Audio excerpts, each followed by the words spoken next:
하나님 말씀 요한계시록 7장 1절에서 17절까지 교독하겠습니다. 이 일 후에 내가 네 천사가 땅 네 모퉁이에 선 것을 보니 땅의 사방의 바람을 붙잡아 바람으로 하여금 땅에나 바다에나 각종 나무에 불지 못하게 하더라.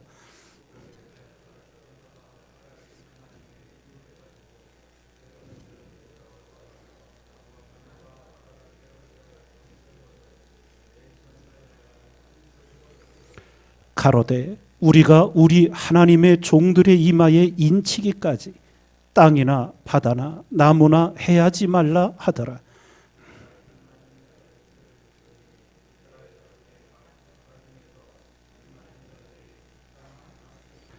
유다 지파 중에 인 맞은 자가 1만 2천이요 르우벤 지파 중에 1만 2천이요 갓 지파 중에 1만 2천이요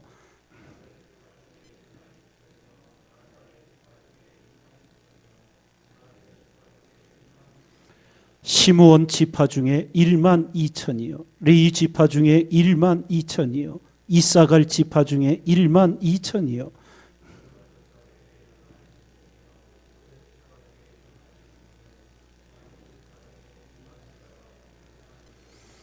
이 일 후에 내가 보니 각 나라의 족속과 백성과 방언에서 아무라도 능히 셀 수 없는 큰 무리가 흰옷을 입고 손에 종려가지를 들고 보좌 앞과 어린 양 앞에 서서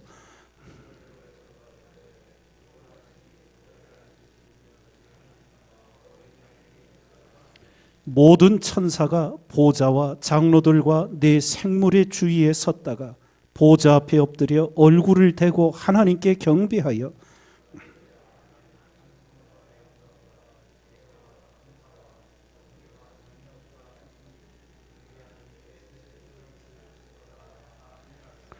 장로 중에 하나가 응답하여 내게 이르되 이 흰옷 입은 자들이 누구며 또 어디서 왔느냐.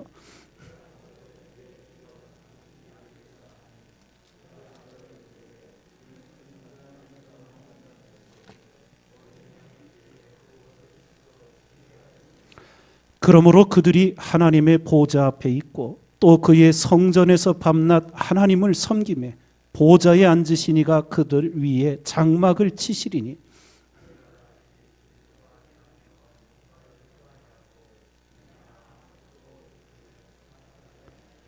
함께 있습니다. 이는 보좌 가운데 계신 어린 양이 저희의 목자가 되사 생명수 샘으로 인도하시고 하나님께서 저희 눈에서 모든 눈물을 씻어주실 것임이러라. 아멘. 오늘 말씀은 6번째 인이 떼어져 천지간에 대재난이 벌어져 세상이 아수라장이 되어 있을 것임을, 그리고 7째 인이 떼어지기 전까지 그 사이에 있게 되는 하늘의 일을 우리에게 말씀해 주신 내용입니다.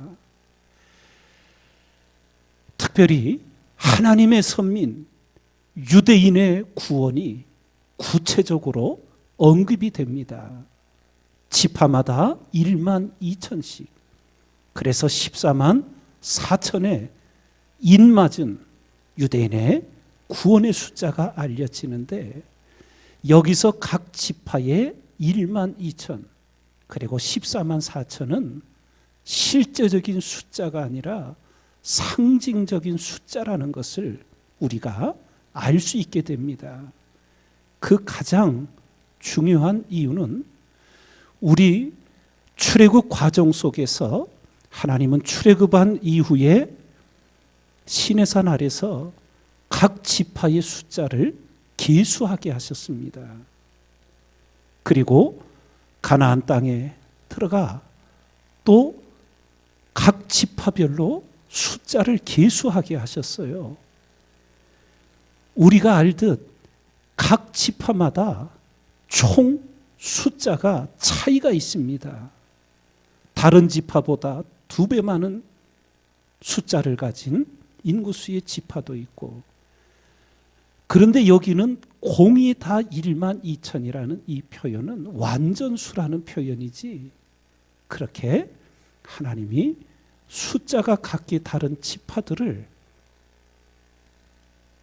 아주 기계적으로 정해서 1만 2천이라고 정한 것이 아니라는 것을 우리는 분명히 알 수 있습니다. 이러한 하나님의 구원의 인침과 더불어 누구라도 능히 셀 수 없는 큰 무리가 흰옷을 입고 천상에서 하나님께 찬양과 영광을 올려드리는 것을 보게 됩니다. 그래서 사도 요한이 장로 중에 하나에게 물어요. 이 큰 무리는 어디서 온 사람들이냐고. 그때 성경이 답하여 주기를, 이는 큰 환난에서 나오는 자들인데 어린 양의 피에 그 옷을 씻어 희게 하였다고 가르쳐 줍니다.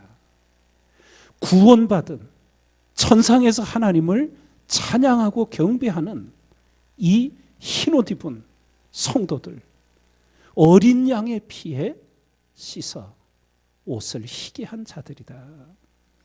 이것이 우리에게 무엇을 가르칩니까? 구원은 오직 은혜일 뿐임을, 어떤 사람의 선행이나 의로운 삶에 있지 않고 내가 그 피를 볼 때 너희를 넘어가리라는 오직 보혈의 공로로 우리가 구원에 이른다고 하는 것을 또다시 일깨워주고 있습니다.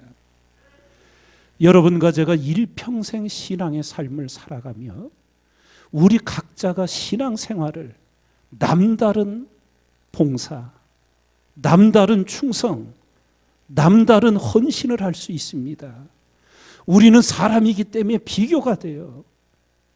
그러나 하나님 앞에서는 우리의 선행은 누더기 같고 우리의 의로운 행위는 하나님 보시기에 아무것도 아니라는 것을 우리는 분명히 깨달아야 합니다.